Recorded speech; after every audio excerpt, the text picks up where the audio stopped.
Millions of people check their bank accounts every single morning. They see a green number on a glowing screen and feel a profound, overwhelming sense of safety. Even though, legally, the exact moment they deposited that money, it completely ceased to belong to them. So why do we blindly trust a system designed to lock us out when we need it most? You know this feeling perfectly. It's Friday afternoon, your direct deposit clears, you open your banking app, wait for the loading animation, and there it is, your money. You feel responsible, you feel secure. When you look at that number, your brain pictures a massive, impenetrable steel vault. You imagine that somewhere deep inside a secure building, there is a small physical locker holding your specific dollars, resting quietly in the dark, waiting patiently for the day you need them back. But that vault is an illusion, and the locker does not exist. Here is the terrifying legal reality of the modern banking system. When you hand your cash over to a teller, or when your digital paycheck clears, you are not placing your wealth in a storage unit. You are signing a contract. You are making an unsecured loan to a highly leveraged, massive corporate entity. You are no longer the owner of that money. You are just a creditor holding a digital IOU. Your life savings have been instantly transformed into a liability on a private corporation's balance sheet. Most people assume that if things go wrong, they can just walk into the local branch and take their money back. But what happens when the entire city tries to do that on the exact same afternoon? This brings us to a terrifying, highly probable scenario known as a systemic liquidity crunch. To understand how this trap is set, you have to look at how a bank actually makes money. They do not make money by holding your cash safely in a vault. They make money by getting rid of it as fast as humanly possible. The moment your deposit hits, the bank turns around and lends it out. They take your thousands of dollars and lock them into 30-year home mortgages. They lock them into massive corporate loans. They buy long-term government bonds. To put it simply, the bank takes your highly liquid, easily accessible cash and turns it into heavy, immovable concrete. Because of this, a modern bank usually only keeps a microscopic fraction of actual cash on hand, maybe 1%, maybe 10%. The rest of the money is out in the world, changed to long-term contracts, generating massive profits for the bank's shareholders. This mechanism works flawlessly on a normal Tuesday. It works perfectly as long as everyone agrees to participate in the illusion. But the real reason this system is so fragile is much stranger. Think of the global banking sector as a massive, luxurious movie theater. There are 300 people inside, enjoying the show, completely relaxed. But this massive theater only has 2 very small exit doors. During a normal movie, those doors are perfectly adequate. If 1 or 2 people need to use the restroom or leave early, they just walk out. No one notices, no one panics. But if someone suddenly yells fire, those 2 doors instantly shrink to the size of a pinhole. 300 people rush for an exit designed for 2. In the financial world, this is called a bank run, and in a modern economy, it's more dangerous than ever before. In the past, a bank run meant standing in the rain outside a brick building, waiting in a physical line to withdraw your paper money. It was slow. It took days. Today, a bank run happens at the speed of Wi-Fi.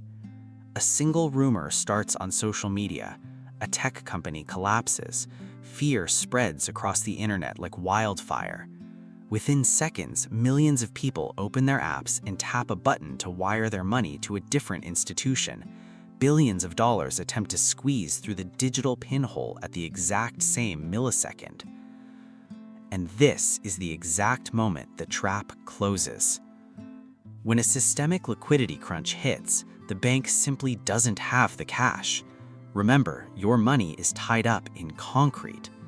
So the bank does the only thing it is legally allowed to do. They lock the doors. They freeze withdrawals. They halt digital transfers. The app stops working.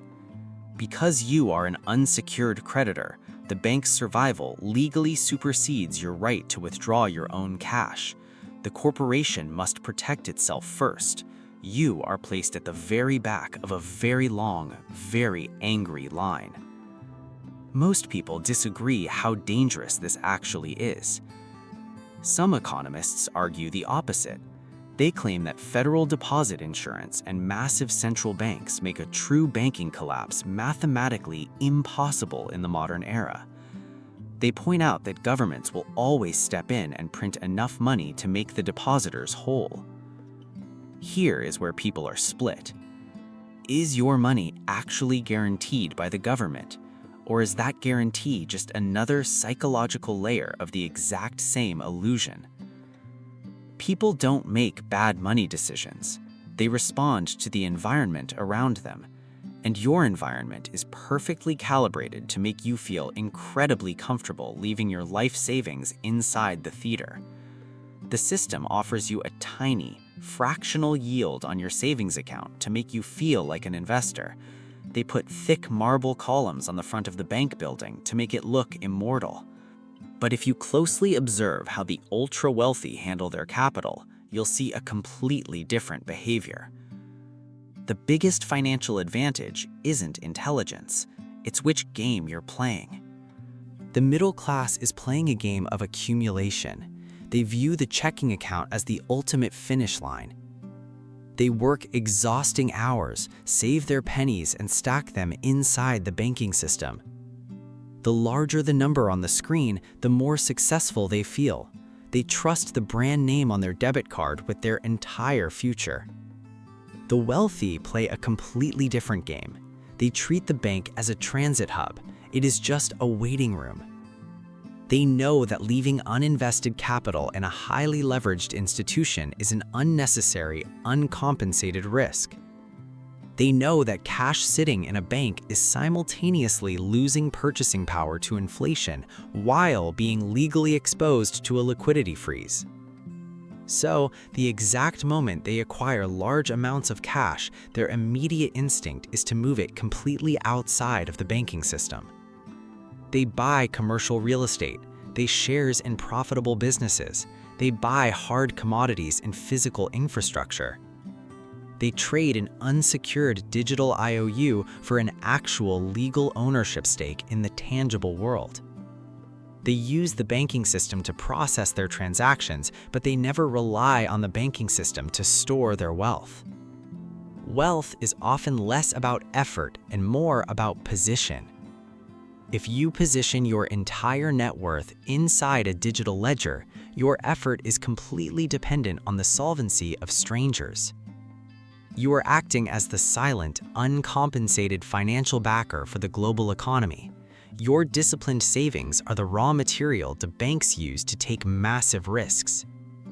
But if you position your wealth in actual physical assets, you step out of the theater entirely.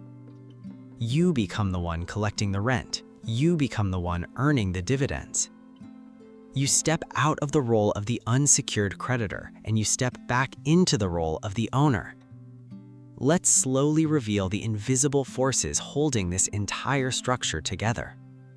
The incentives of the banking sector demand that they lend out your money to the absolute legal limit. If they kept your cash sitting safely in a vault, they would go bankrupt. Their entire business model requires them to operate on the razor's edge of liquidity. The structures of the global economy are built entirely on the foundation of debt. The machine requires an endless, daily supply of fresh retail deposits to keep the gears turning and to fund the loans that keep society moving. The social pressures dictate that you trust the massive financial institutions. You are taught to confuse a corporate logo with absolute, infallible safety. And the probabilities dictate that eventually the system will overheat, a panic will occur. The market will contract, the fear will spread, and the digital doors will slam shut. The system relies entirely on your ignorance of the fine print. The people who proudly keep every single penny they have ever earned inside a traditional bank account are not stupid, they are not reckless, they are following the system perfectly. They are doing exactly what the economy requires them to do in order to function smoothly. They are providing the cheap, stable fuel required for the engine of global credit to run. But when an engine overheats, the fuel is the very first thing to burn. We all need a checking account. We all need a convenient digital way to pay for groceries, manage our monthly bills, and operate in a modern society. But the profound realization happens when you finally understand the legal reality of the room you are standing in. A bank is not your vault. It is a highly aggressive business, and their greatest product is not a mortgage, a credit card, or a high-yield savings account. Their greatest product is your feeling of safety. They sell you peace of mind, and in return, you hand them the exact capital they need to own the world. The next time you log into your app and look at that bright green number on the screen, remember what you are actually looking at. It is not a pile of your cash waiting patiently in the dark. It is a corporate liability, and in a true crisis, it is a promise that can legally be